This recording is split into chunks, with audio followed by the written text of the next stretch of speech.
ഇപ്പോഴും ലോകത്തിലെ ഏറ്റവും നിഗൂഢമായ രാജ്യങ്ങളിലൊന്നാണ് ഉത്തര കൊറിയ. അവിടുത്തെ പല കാര്യങ്ങൾ കേട്ടാൽ നമുക്ക് അത്ഭുതം തോന്നിയേക്കാം.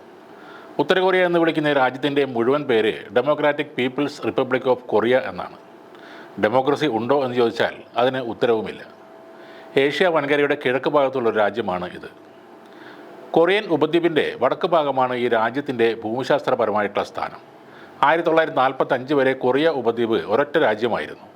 എന്നാൽ രണ്ടാം ലോകമഹായുദ്ധത്തിന് ശേഷം ദക്ഷിണ കൊറിയ, ഉത്തര കൊറിയ എന്നിങ്ങനെ രണ്ട് രാജ്യങ്ങളായി ആ ഉപദ്വീപ് വിഭജിക്കപ്പെട്ടു. ദക്ഷിണ കൊറിയയെ കൂടാതെ ചൈന, റഷ്യ എന്നിവയാണ് ഉത്തര കൊറിയയുടെ അയൽ രാജ്യങ്ങൾ. ഇവർ ജപ്പാനുമായി സമുദ്ര അതിർത്തിയും പങ്കിടുന്നുണ്ട്. കമ്മ്യൂണിസ്റ്റിലെ സ്റ്റാലിനിസ്റ്റ് രീതികൾ പിന്തുടരുന്ന ഭരണ സംവിധാനമാണ് ഉത്തര കൊറിയയിലുള്ളത്. ഏകകക്ഷി ജനാധിപത്യമെന്ന് അവർ ഇതിനെ നിർവചിക്കുമെങ്കിലും ഉത്തര കൊറിയൻ ഭരണ സംവിധാനങ്ങളിൽ പുറം ലോകം കാണുന്നത് യഥാർത്ഥ സ്വേച്ഛാധിപത്യം തന്നെയാണ്. ഉത്തര കൊറിയയിൽ വർഷം കണക്കാക്കുന്നത് നേതാവ് കിം ഇൽ സുങ്ങിൻ്റെ ജന്മദിനമായ ഏപ്രിൽ 15, 1912 മുതലാണ്. ആ കണക്ക് വെച്ച് നോക്കുമ്പോൾ ഇപ്പോൾ അവിടെ കൊല്ലവർഷം 113 ആയിട്ടേ ഉള്ളൂ. ഒരു കണക്കിന് നോക്കിയാൽ ടൈറ്റാനിക് എന്ന കപ്പൽ മുങ്ങിയ ദിവസമാണ് അദ്ദേഹം ജനിച്ചത്. ഏപ്രിൽ 14 രാത്രി 11:45 വലിയൊരു മഞ്ഞുമലയിൽ ടൈറ്റാനിക് ഇടിക്കുന്നത്.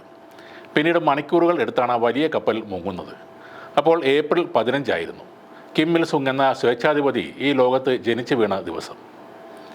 ഉത്തര കൊറിയയിൽ 5 വർഷം കൂടുമ്പോൾ തെരഞ്ഞെടുപ്പ് നടക്കും. പക്ഷേ ഒരു നിബന്ധനയുണ്ട്, ആകപ്പാടെ ഒരു സ്ഥാനാർത്ഥിയെ മത്സരിക്കാനുണ്ടാകും. അപ്പോൾ സ്വാഭാവികമായും അയാൾ ജയിക്കുകയും ചെയ്യും.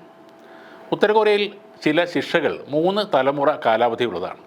അതായത് ഒരാൾ കുറ്റം ചെയ്താൽ അയാളുടെ മകനും പേരക്കുട്ടിയും വരെ അതിനുള്ള ശിക്ഷ അനുഭവിക്കേണ്ടി വരും. ഗവൺമെൻറ് അനുവദിച്ച 28 അംഗീകൃത ഹെയർ സ്റ്റൈലുകൾ അവിടെയുണ്ട്. അതിൽ ഏതെങ്കിലും ഒരെണ്ണം തിരഞ്ഞെടുത്തത് വേണം മുടിവെട്ടാൻ. അല്ലെങ്കിൽ അടുത്ത തവണ മുടിവെട്ടാൻ തല ഉണ്ടാകില്ല.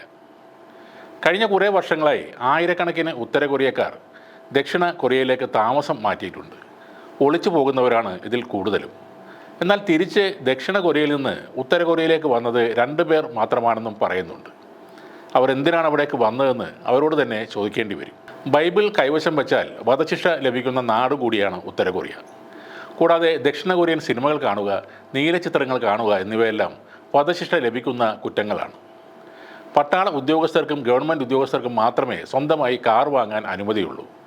ജീൻസ് ധരിക്കുന്നത് അവിടെ കുറ്റകരമാണ്. മറ്റൊരു കാര്യം, ജൂലൈ 8 ഡിസംബർ 17 ജനിച്ചവർ തങ്ങളുടെ ജന്മദിനം അവിടെ ആഘോഷിക്കാറില്ല. കാരണം നേതാക്കളായ കിം ഇൽ സുങ്ങും കിം ജോങ് ഇലും മരിച്ചത് ആ തീയതികളിലാണ്. പക്ഷേ ലോകത്തിലെ ഏറ്റവും വലിയ സ്റ്റേഡിയം ഉള്ളത് ഉത്തര കൊറിയയിലാണ്.